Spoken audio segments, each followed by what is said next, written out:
We are back with Miss Melissa Horlick on this episode of Mom Brain, where we are going to talk about something a little bit different that we don't normally talk about or don't normally explore, but it is something that I've been interested in for a long time. We're going to talk about a medicine journey that I recently experienced. And so excited to share this with Melissa and to all of you who are listening because aside from birthing my children, it has been one of the most transformative experiences of my life. And I want to get into a lot of the journey and the experience and the details with you because me and Melissa are really good at connecting pretty much everything to birth. And You especially. yeah, and there's nothing that I've experienced in this lifetime, in my 38 years being alive on this planet, that came so close to what giving birth was really like and what that transformation and that rite of passage and that initiation was really like. So I'm excited to get into I'm this. excited. We're both excited. Yeah, let's do it.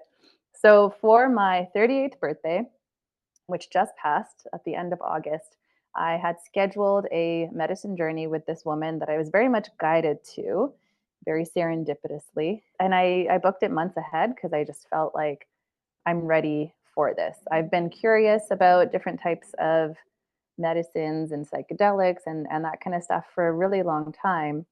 But I don't think I was ever really in the right headspace to take the next step. So I was mostly just like curious. I would listen to people talk about it on podcasts or interviews and read a little bit about it. But I've done about 2 years of psychotherapy, and that's invaluable. Like I will recommend having some kind of support in that regard to every human being because we just need it, especially when we go through challenging times. But there is something that certain plants or certain substances can guide you towards that talk therapy really can't touch in a certain way. And there is research on certain substances and plants being able to really heal people with PTSD, so post traumatic stress disorder. And lots of other conditions are also being studied. So my curiosity was quite high, and being led to this woman who really is able to hold space and contain someone throughout the journey, I was like, okay, the signs are coming, the stars are aligning, Yeah. and I felt ready. I've done the foundational work, which I definitely recommend to anyone who's curious about this. Like, do some therapy, the work, like the quote unquote the work. Get into that because I've also been a part of women's groups for over a year now, and so I was just in the right headspace. Had this been like a year ago, I don't think I would have had the same experience, and I don't think it would have gone as it did. And maybe I would have gotten some benefit from it, but yeah, it was just the right timing for it right now. So it was pretty awesome. And then I called Melissa just a couple of days afterwards. Well, we were together anyways, working. And I gave you as much of the experience as I could, and there was You still did. more. We talked for like over an hour on the phone as we were driving, and there's still more to unpack and still more integrating. So if anyone has a transformative experience like birth, we need to integrate that experience. And so many of us go into the postpartum period and just you're in the throes of uh, caring for this new life, and we often don't integrate what that experience was like. It's Uh, interesting that you say that, and sorry to interrupt you, but mm, it's like after you have your baby, it's like all you want to do is talk about how the whole experience went.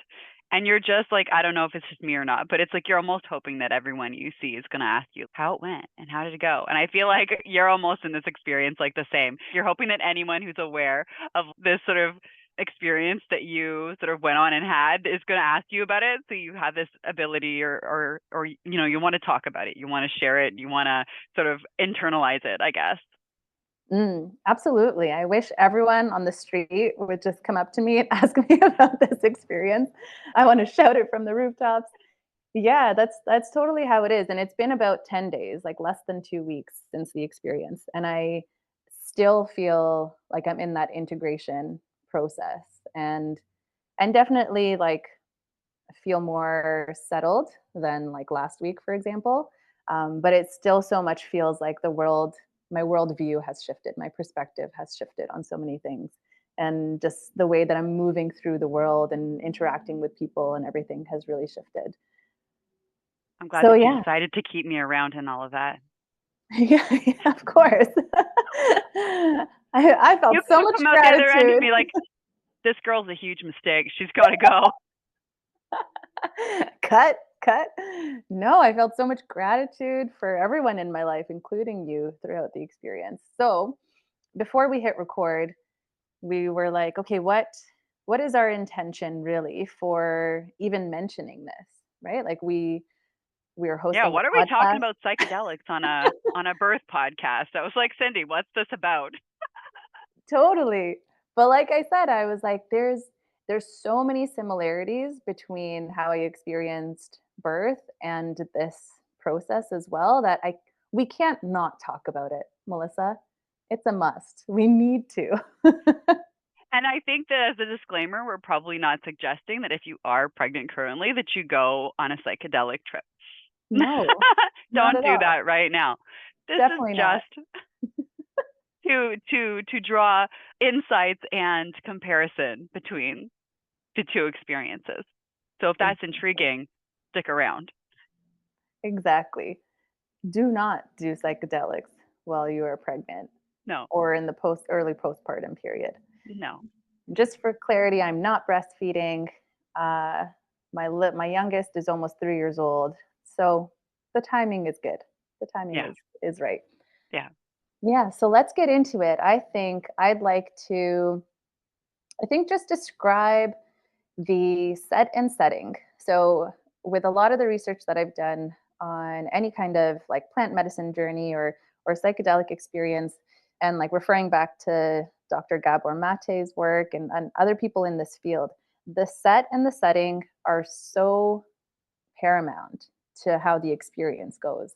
And so that is very much what is your intention going into it, and what is the environment that you're in, and who are the people around you. And Melissa, What besides does the that sound like to intention, you? I know, does this sound familiar? The intention when it comes to birth is very much let's get this baby out safely and let's make sure everyone is healthy and let's do our best to have the most positive experience. Um, but you can have different intentions when it comes to birth, right? Like before we hit record, I was mentioning how there's an opportunity for healing in the birth experience, very much similar to an opportunity for healing that comes from any kind of medicine journey. It doesn't have to be using plants or substances, but a breath work journey, or some people will do a darkness retreat where they eliminate their ability to see for 4 days or something like that. And so any kind of medicine journey that you're on, the intention can really guide how things go. So my intention for this experience was because I'm a Leo and I resonate with the lion, my intention was to face the lion. And in my pre-integration meeting with this woman who guided me, she was asking about my intention and she actually said the words face the lion during our conversation. I was like, that is my intention. That is what I want. And going in, I thought it was going to be that I was the lion. So I wanted to face myself fully, see myself fully, see my flaws and my glory and my power and my darkness. I just didn't want to have these blind spots anymore, like so many of us have. We Hmm. are we are aware about certain aspects of ourselves, but certainly not everything. And what might be obvious to the people in our lives is not obvious to us, right? Right. So that was my intention. And it is so interesting how that evolved throughout the journey. But before I go into that, let's go back to the set and setting. Hmm. So I had this intention and I had done all the foundational work. I cannot stress that enough because if you are in a very unstable part of your life, if you're in a season where you feel ungrounded and your life is full of chaos and maybe some bad things have just happened, or you just things aren't you're not stable, I think is the best way to summarize it. I don't know if that's the best time to explore something like this. Like only in this season of my life do I feel like I have like the mental, emotional, physical, and spiritual support that I needed to enter this kind of journey. So going back to that and having someone guide me through this. So I have no judgment for people who do any of this kind of stuff just recreationally and just want to connect with nature, just want to party, go to a festival, go to any kind of event. That's great, and that's a very different intention and experience, I assume. But for me, I needed to be guided. I needed someone to just hold space for me and to ensure that my needs were met throughout this experience. I needed to feel cared for. I needed to feel safe enough to kind of lose it. If I was at a festival and around a bunch of strangers, it might have been really fun to dance for a bit, but I would not have felt safe enough to like lose it and like explore my darkness and go places that are very uncomfortable. So Yeah. totally different intention, totally different environment. And when we were talking initially, I mentioned how this woman truly, truly, and in the journey, I remember saying this to myself in my head, like, she's my doula. This Hmm. woman was able to just be there. I didn't feel like she was trying to guide the journey in any way. I didn't feel like she was trying to like fix anything if I felt really uncomfortable or if I was crying or anything like that. She was your I just support person. She was my support person. Yeah, I just felt so safe, so contained, so held by her and her presence. Enough that I felt like I was still polite at some points. She recorded this whole thing and sent me the recording. So there are points when I'm like, "Thank you, please, can you do this?" But there were some points when I'm just like, "I need this." And she would provide it for me, or I can you take this from me? It was just so much of what I needed in that experience. And when we talk about in the birth process, like who's around you really, really does impact things. And it can steer Absolutely. things. Yeah, it can steer things in such a different direction. So with that being said, like I felt zero judgment from her. I felt only pure acceptance and permission to be uninhibited and to be unfiltered and uncensored in that experience. And so it definitely brought me to see the perspective of like, oh my gosh, imagine you're in labor.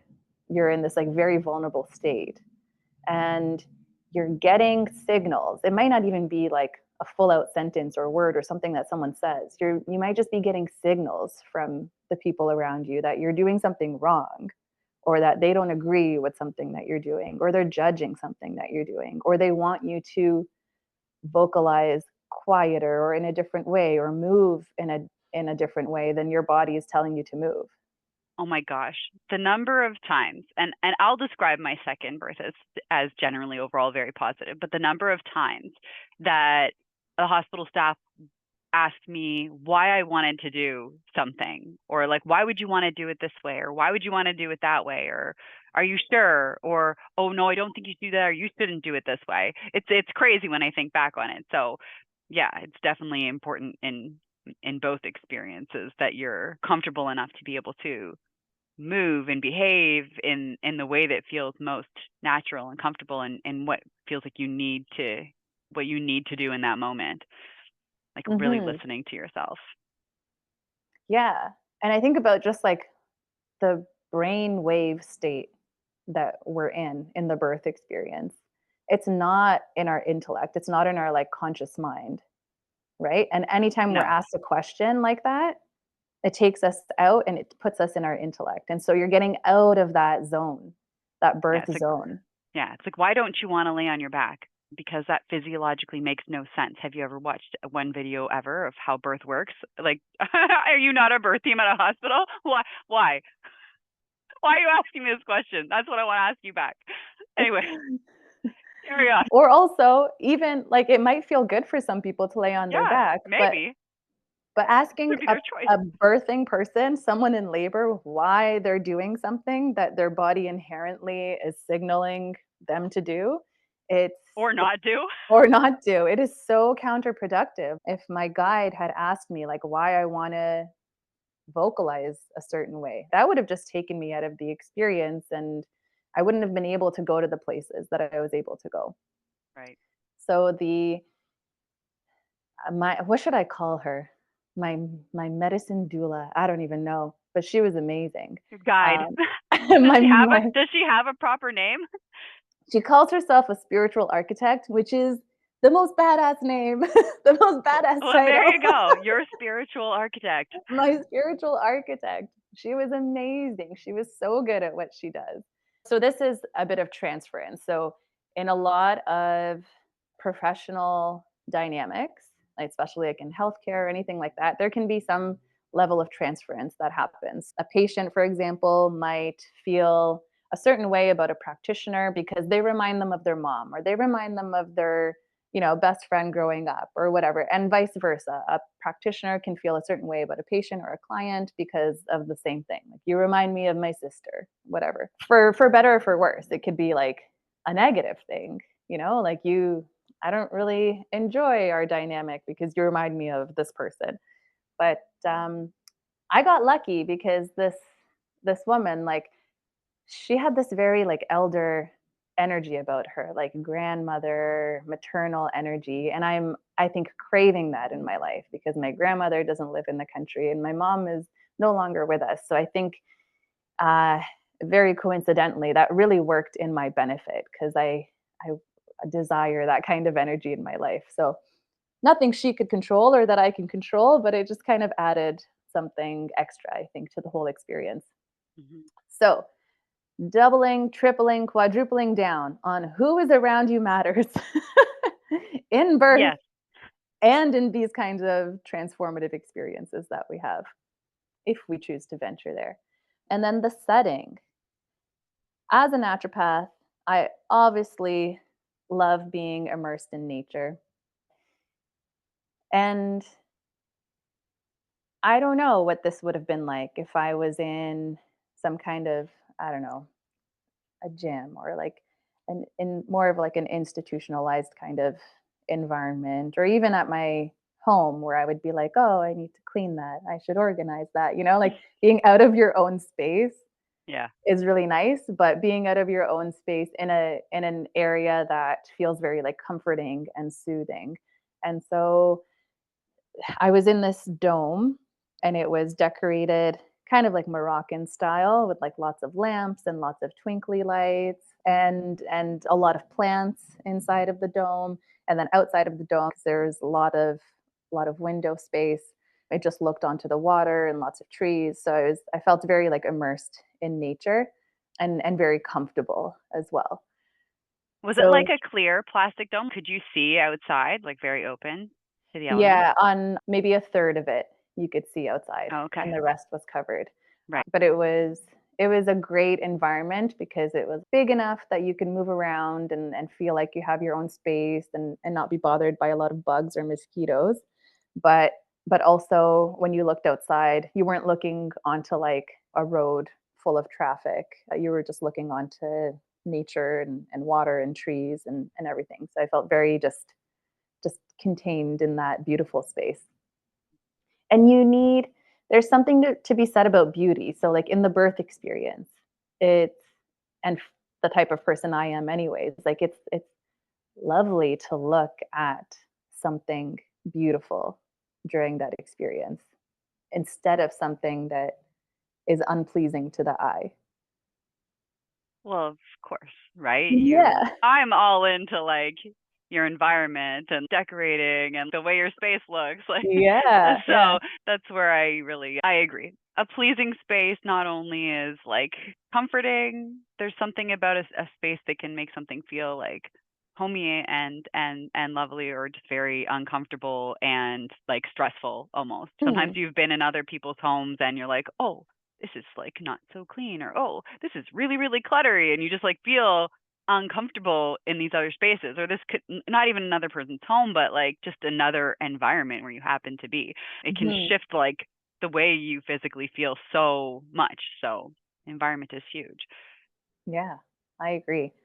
I think that about sums up set and setting, and how important the people around you during these experiences really are. And going back to our brain and our primal the primal aspect of our brain, right? Like our limbic system. For me, I very much felt like my limbic system was activated similarly to how it was activated in the birth experience. So I was just very much hyper aware of my environment. So in the birth experience, we're hyper aware of our environment because we're always kind of scanning for like, is it safe to give birth right now?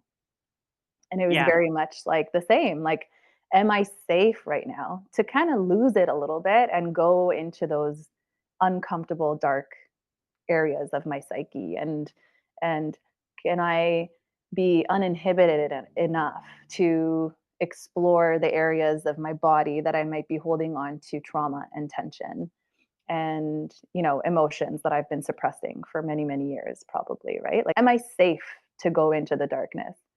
And in Yeah. birth it's kind of the same thing. Am I safe to Go into the unknown. go into the unknown, to cross this threshold? Am I safe to do so? And if the signals that you're getting back from the people around you, from your environment, are no, then that's going to have a physiological effect on us. Yeah. Your cervix can go like this. Exactly. It can Your go cervix. backwards. Yeah, it can recoil, right? There were just so many parallels between this experience and birth, and the same like vocalizations and the same movements. I asked her towards, I think it was towards the end of my experience, can I move? Can I dance? I felt like if I wasn't going to move and dance, that a part of me might die.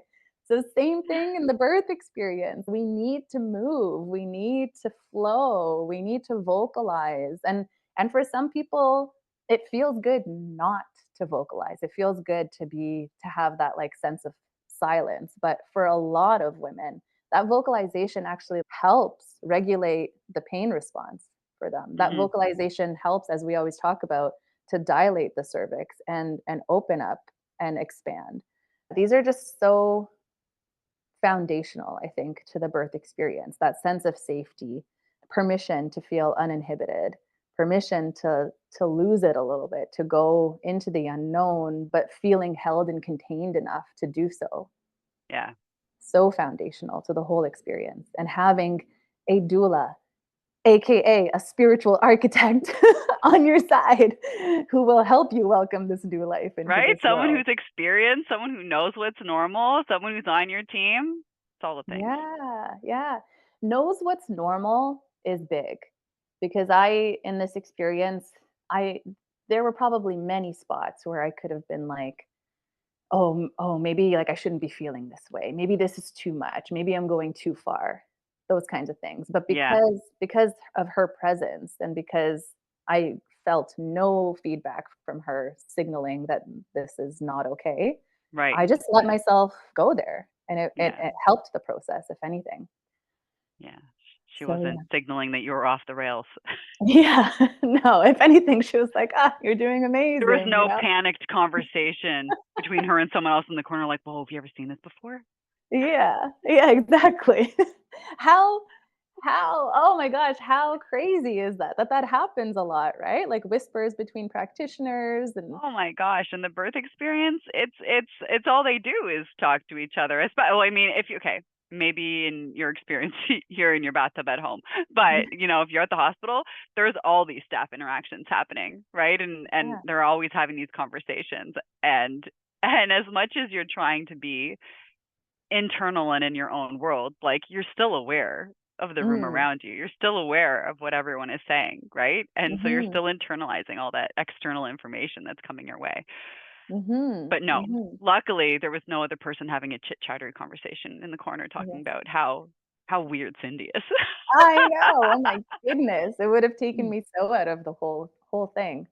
I think it's important here to talk about like not the details of what I experienced, but I think what's important to describe is just that I was able to connect to I think the deepest, darkest recesses of my being, like physically as well.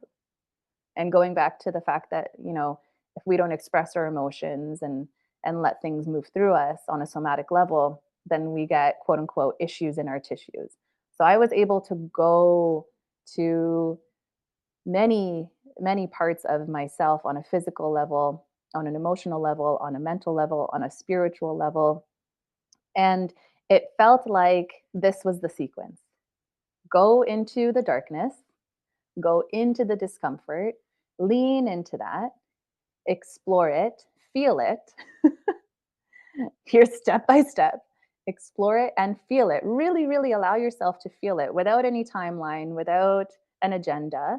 And and what that led to was it allowed light to come into that area. It allowed movement to come into those areas that I had maybe, repressed and suppressed and held on to with tension in different parts of myself. It allowed light to come in there, and the light very much felt like understanding. It felt like acceptance. It felt like a shift in perspective. It felt like compassion to the people who I'd felt like had hurt me, where I felt like I was a victim and victimized by. And then it resulted in gratitude on the other side, like so much gratitude, like deep, deep gratitude, and almost like it had all happened exactly as it needed to happen for me to be where I am. And now the question is, do you for anyone listening, did you Mm. hear the exact parallel of that experience at birth? I felt like you were describing it exactly, right? Right? You enter it. Enter the unknown. Mhm. Feel the discomfort or the sensations of the unknown and be released into the light. So many parallels between this experience and birth. It was wild, and I was kind of You like, described the whole thing as a rebirth for yourself. yeah, yeah. It felt very much like a rebirth, a transformation, and almost like a rite of passage, like to myself, like a homecoming to myself. And um, in this experience, I discovered a part of myself that I think I've probably dismissed, probably put down, shut down, suppressed in different ways. And through this experience, it was like a pure acceptance. Like I don't have to suppress this part of me anymore. I can just be myself. I fully accept myself and love myself. And and I can move forward in this world showing my daughters that, like, to be a whole person, which is where the word heal comes from, is to fully embody just who you are and to live in your purpose and not to be ashamed and not to suppress parts of yourself. And the interesting thing, another parallel between my experience of birth and this experience, this is like rite of passage. I feel into like this new version of myself. And birth is very much a rite of passage and initiation into motherhood or into a different version of parenthood, right? It was like I connected to sensation so differently, and my ability to tune in and hone in on my ability to direct my own healing in a way was so amplified. Like I randomly before the experience grabbed this selenite crystal that someone had gifted me, And I'm not really into crystals. I don't know, like I think they're all beautiful and pretty and I like holding them, but I'm not someone who like reads into it and understands everything about crystals. So I randomly grabbed that crystal, very similar to how I randomly grabbed those hematite rocks before giving birth to Valencia. Mhm. And it served me so well in the experience, as if like if I didn't have it, it wouldn't have been the same experience. And so I was so tuned into the energies of objects.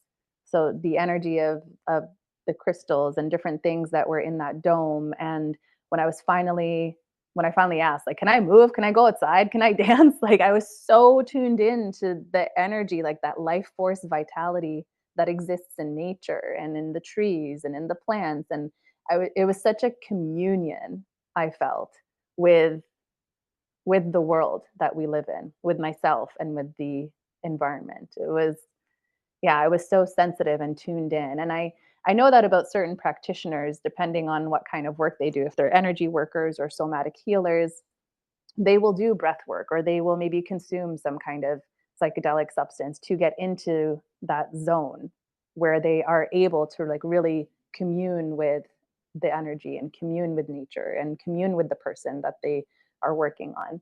So that was really, really, I think, illuminating and just and showed me a part of myself that like this is in you, you know. And I think that's a part of what brought me to naturopathic medicine was this innate desire and ability to heal myself and assist others on that journey. Mm. So yeah, it was this like rebirth, this reawakening, this rite of passage, this initiation, like whatever words you want to give to it. It just felt Yeah. like I was coming home to myself, like this becoming through unraveling, through going into the darkness, through exploration and curiosity and full acceptance of whatever comes to the surface. Yeah. There's That's so so cool. much. Yeah, there's so much to get into. I have 7% batteries, so I'm gonna pause for a second and I'm going to charge my computer. One moment. Okay, so you had mentioned that throughout this process that it also provided you with like a lot of clarity in certain areas of your Mhm. life. So you want to touch on that a little bit? Yeah, I got so much clarity about everything. And like I mentioned before, it really felt like a lot of these life circumstances that I saw as almost like a curse and felt very like victim to these circumstances. I got a lot of clarity about how it almost couldn't have happened any other way and how imperative those experiences were to who I am right now and who I am as a mother and the role that I'm playing in this lifetime. So it felt I felt so connected, similar to birth. I feel like as soon as you get pregnant, you all of a sudden like your I was gonna horizons say, expand. Yeah. oh, I was gonna say not that, but I was gonna say I think there are a lot of women who feel victimized by pregnancy and birth. Like it's like, Mm, oh, like why are women sentenced to this curse? You know, like mm, why must I bear the burden of carrying this child for 9 months and then go through this birth experience which can be challenging and then have to go through this healing process on the other side and you look at the dude and you're like or your partner and you're like who are you. You know yeah, what I mean? Like, so there is a little bit of totally. that, that, like, oh, I think some people have that victim. Some people are like, oh my gosh, I'm so lucky. Like, haha, you don't get to experience this. So there is the other side. You can come at it from two perspectives and probably everything in between. But it's an interesting parallel as well, just that sense of I agree. Yeah. This experience and how you approach birth, like how you approach labor and birth, pregnancy as well, can really kind of direct your experience. We feel often so victimized by our circumstances and like it just the clarity came for that like I am, that saying that sounds almost cliche that you are exactly where you need to be. Instead of just knowing that on an intellectual level, I was able to like really feel that in my being, in my body, in my cells. And this sounds a little far out, but for me, as soon as I became pregnant, I felt this like deep connection to my lineage, because I think because you're like carrying the next generation in a way, Hmm. you feel this Not in a connection way, you to. are.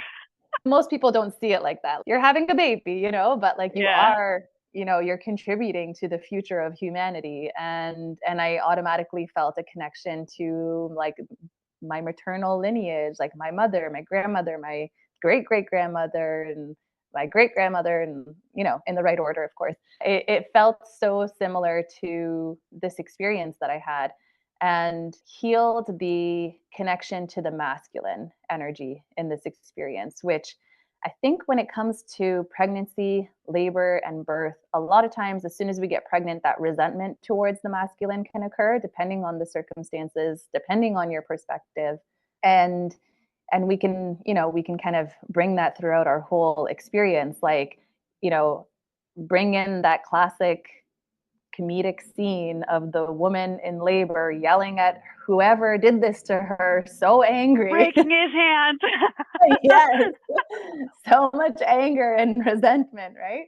But I really, in this experience, healed my relationship and my connection to the masculine. So to partners, to the quote unquote the father archetype in my life, and how that's played out, and felt very connected to my biological father, who I've never met.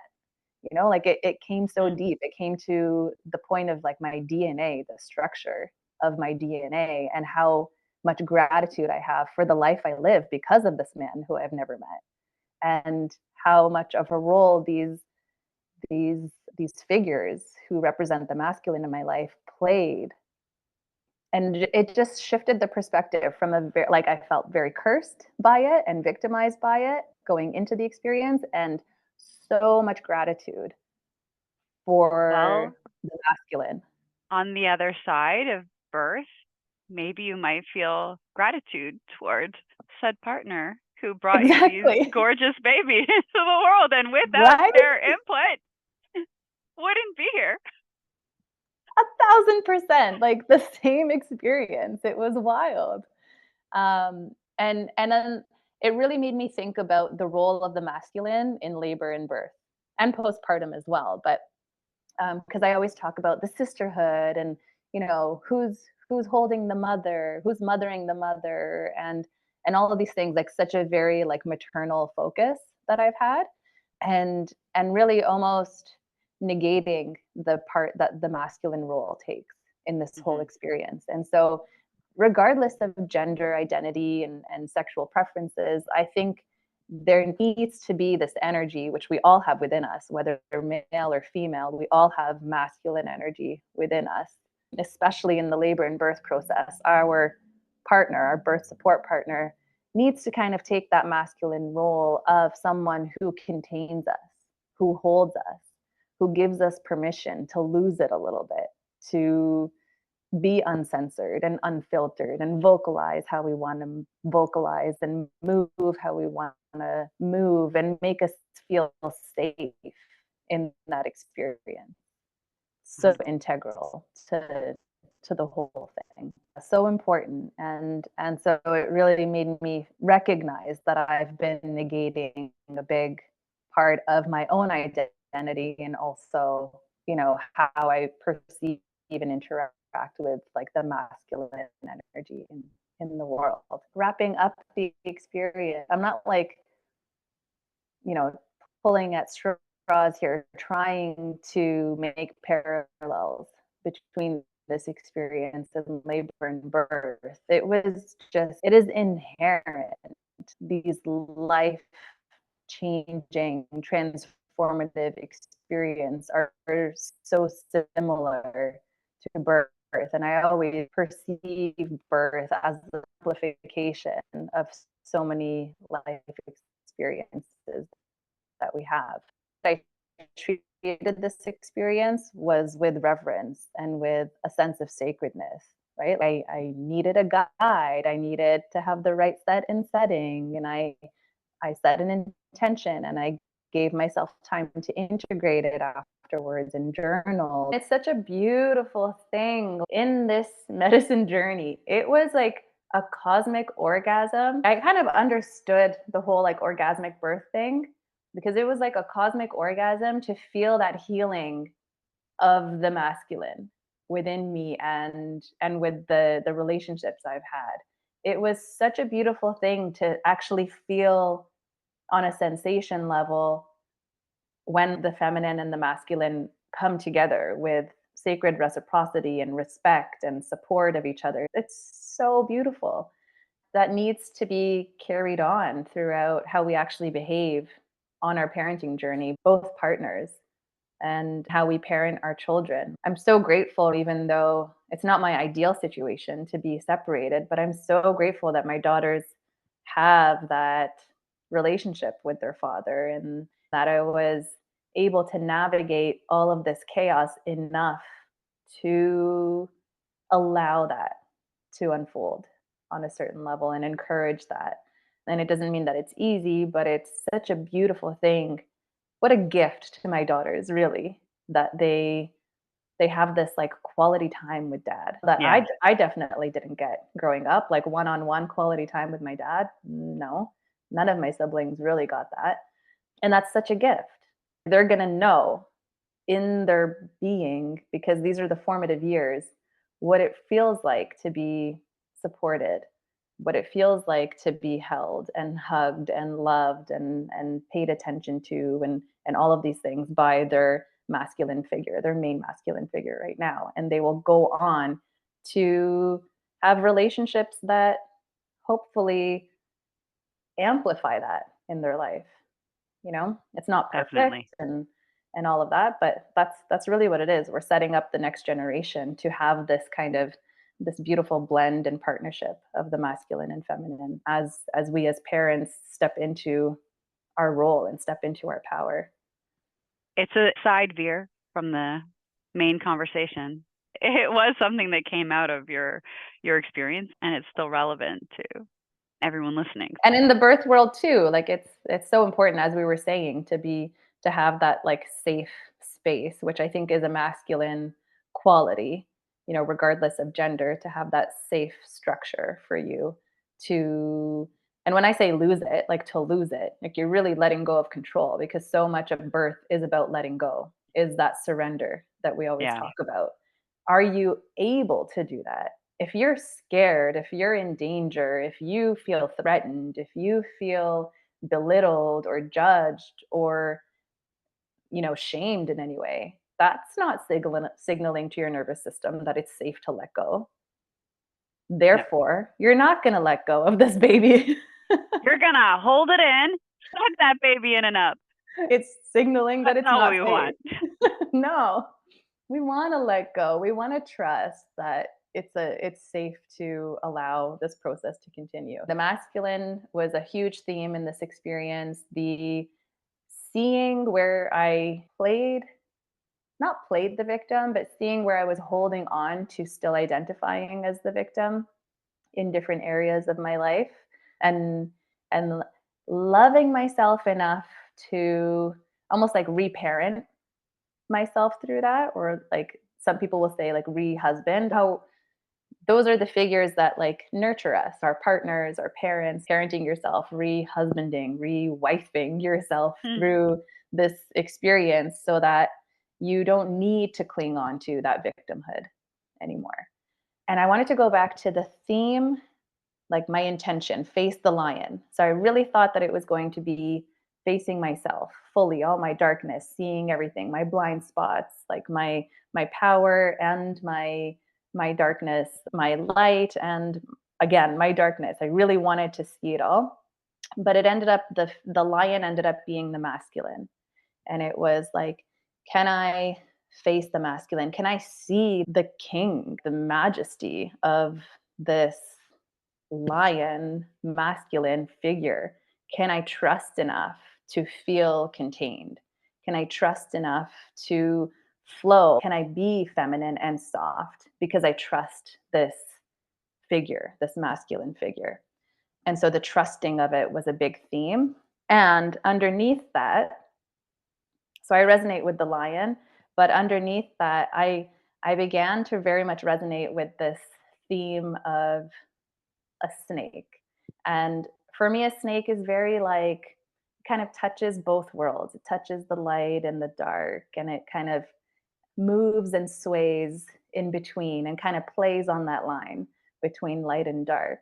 I felt even in my body that I needed to move like a snake. So when I asked my spiritual architect, my guide, my doula to, can I move? Can I dance? Can I like go outside?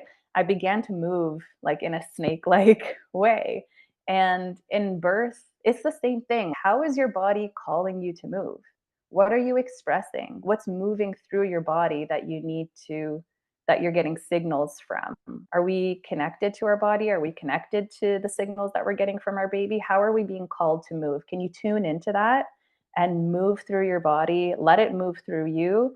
And then that's the somatic therapy of everything. I feel like that's becoming really popular right now, talking about somatic therapy, because finally we're understanding that it's not just, we're not just like brains and minds separate from our physical nature. We are human. And so it is all connected. There is an interplay on all levels.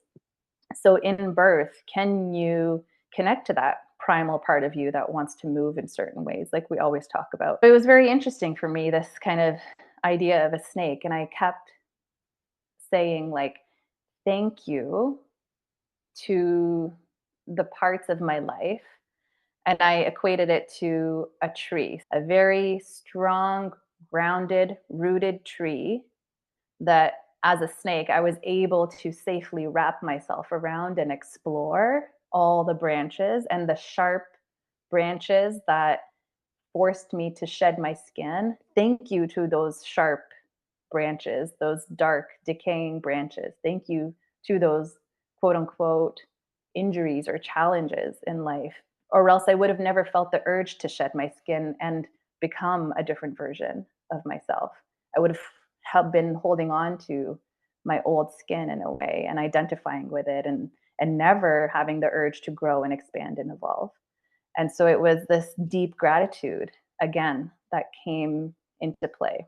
But I did, before my laptop died, I was like, I became so sensitive in the state of mind that I was in, which I very much equate to the state of mind I was in labor and birth.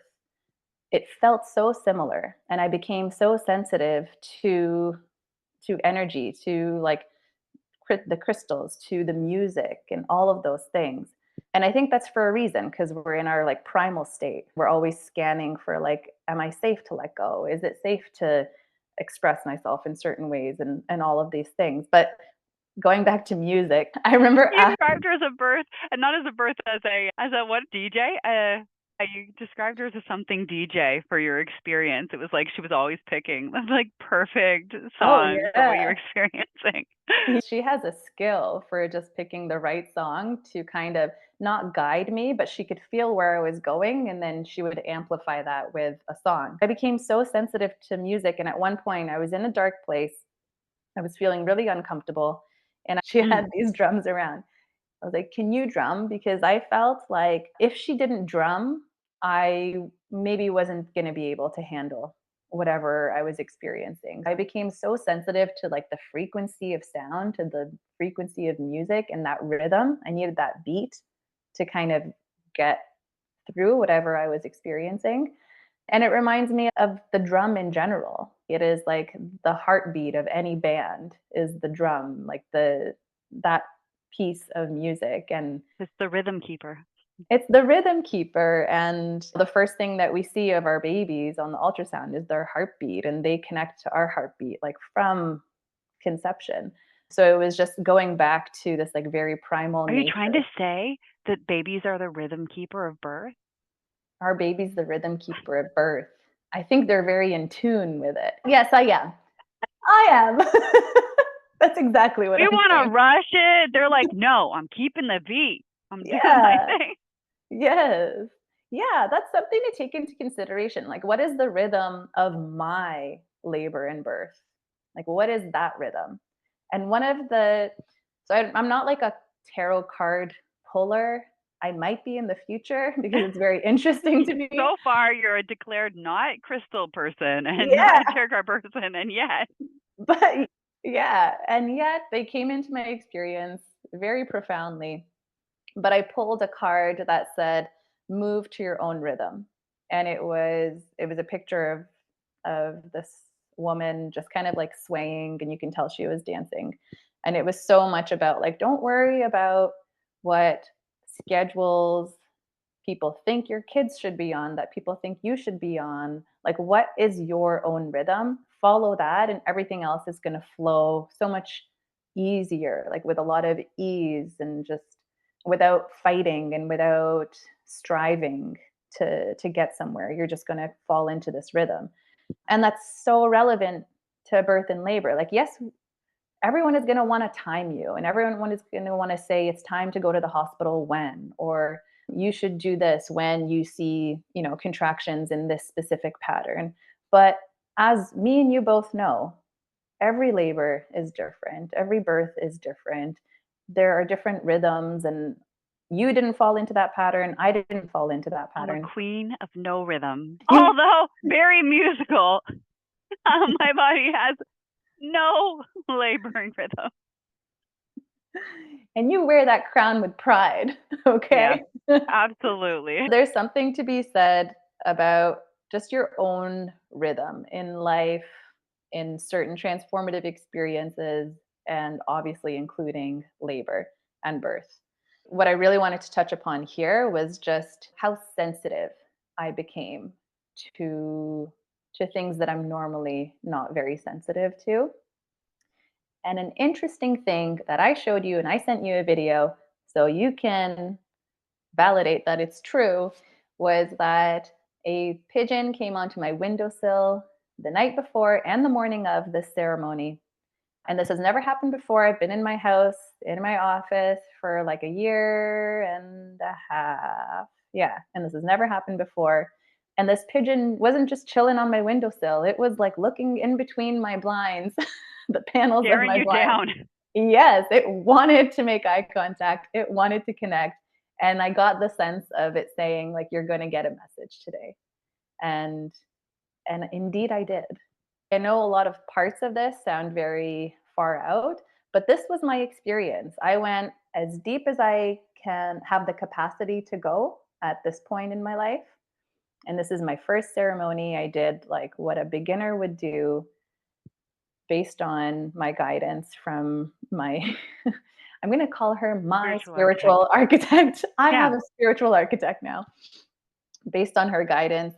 And this is what unfolded. And it's not just because I'm in the birth world. Like, these parallels are, I think, obvious. very obvious. Yeah, I think very obvious. And I think if we treat and prepare for labor and birth with that sense of reverence and treat it like a sacred event, then there are these opportunities that are just presented to us. There's an opportunity to heal potential previous trauma as you welcome your child into this reality.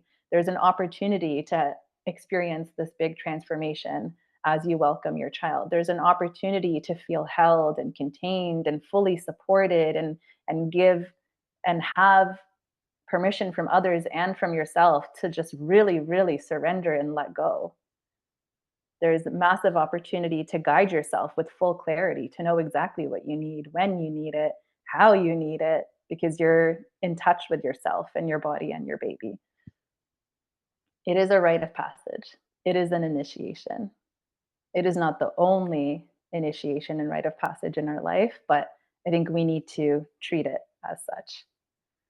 And then we meet a new version of ourselves on the other side, who is just able to be grateful on a new level for life, for who we are, and parent from that place instead of from a place of exhaustion and being traumatized and misunderstood and just trying to survive. Like, there's an opportunity for us to walk this path in full beautiful communion, like the masculine and the feminine, us with our bodies, with our children, with our ancestors, with nature, with our environment. We can walk it a different way, I think. Yep. Mic drop. What an experience. What an experience. Wild. Same as birth. You make me curious, but I haven't put in the work, so. You need 2 years of psychotherapy. You need to be in women's groups for at least a year. I'm just kidding. It really just Okay. depends on your life, your circumstances, how stable you feel mentally, emotionally, physically. Are you ready for it? And with Yeah, sometimes labor, I don't know what it would show me at all. Sometimes things are just me doing a straight line. imagine it showed you Knock nothing. on wood, like, knock on wood that my boat just, like, floats straight and smooth. Oh, I think of, like, some beautiful. people's life story, and I think of other people like, mine and others, and I'm just like, "Oh my gosh, I don't know what'll happen to me one day if my boat gets rocked." As I Your just boat did get rocked. did it? It got rocked when in your first initiation, when you gave birth to Emily. Your boat got rocked, baby. Okay, you're right, but I mean, like, really rocked. That was Alright. like it was wavy. It was wavy, choppy, But choppy I waters. didn't have my boat, like, flipped, like, some people's boat gets flipped over numerous times. We're on the ship. Speaking of ships, we should talk about our guided meditation. We created this guided meditation, a hypnobirthing meditation blend to support you on this path. So ideally, as me and Melissa know, we want to start using the modality of hypnobirthing and meditation almost as soon as we find out that we're pregnant, because you're retraining and rewiring your mind, which in turn facilitates all the physiologic responses that we're aiming for. And we want to do that for as long as possible so that by the time our due date comes up that we feel ready. So it's like that foundation, those 2 years of psychotherapy in women's groups that we're talking about, just You can get it condensed. all from our meditation. It's a good start. Do you know where we can get it? If you don't know where If we can get it, I know where we can get it. if you go to rewireforbirth.com/meditation, No, you meditate. slash meditate, thank Yeah, you. take off the ION. Yes, yes. Rewireforbirth.com/meditate. You can download your free MP. Is it an MP3 version of this? Yeah, I think it's an MP3. It's an audio file, and you can There you download it and listen to it on any device. And honestly, Cindy's voice is so relaxing, and it's gonna rewire you to sort of step into your power and realize that in the labor and birth experience, like, you're the captain of your ship. go. Steer it, 100%. but also surrender to the ocean around you. Yeah, we can't control the waves, we can't control the ocean, but we can navigate it when we're fully supported, when we're well informed, when we have resources and tools, and we can welcome our babies, our children into this world, into this reality with what I always talk about, trust and love and safety. All the things you can learn about in our All program. again, so much gratitude to you for listening, for asking questions, for being curious, and so that we can offer some of these experiences in a digestible way for anyone who is listening. And hopefully, they learn something along the way. What they learned today is set the environment, get a supportive spiritual architect, no, get a support person in your birth, treat the whole experience as a rite of passage, as a transformation, an opportunity to heal, It's and an just feel comfortable initiation. to Hmm. move, to vocalize. Get that permission to really let go. Give yourself Yeah, permission to just tune in to what your body needs. Be, no matter how weird you might think it looks or sounds or is perceived by the people around you, you got to tune in. And yeah. from that space, you're going to have the clarity of what you need and the next steps. And it can be a And beautiful surrender. process. And surrender. Big one. And that's it. That's what you Hmm. need to know. That's what Cindy's medicine journey taught us. Yep. All the things you need to know about birth. To get to that place of surrender and the permission to let go and all of that stuff, all the training, all the foundation, that's where the course comes in. But in the moment of birth is where you apply all those things. Set the foundation so that when that moment comes around your estimated due date, that you know how to navigate it. Okay, my dear, Until another Mom Brain episode. This was a big one, but until It the was. next Mom Brain episode, we are signing off. Goodbye, With love, everyone. Cindy and Melissa. And gratitude. The deepest gratitude I could muster up after my ceremony. Goodbye. Bye.